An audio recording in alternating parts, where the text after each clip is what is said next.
Okey, ni kereta saya lah ni. Saya pusingkan tayar ni sebab dia ada bunyi kasar, berdengung. Saya pegang spring ni, dia ada rasa gegar. Maknanya bearing pecah lah, rosak.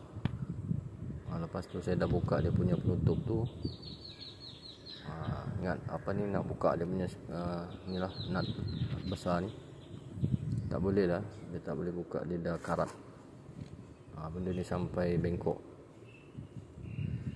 memang tak boleh buka. Walaupun guna besi ni dengan penyambung pipe, memang susah.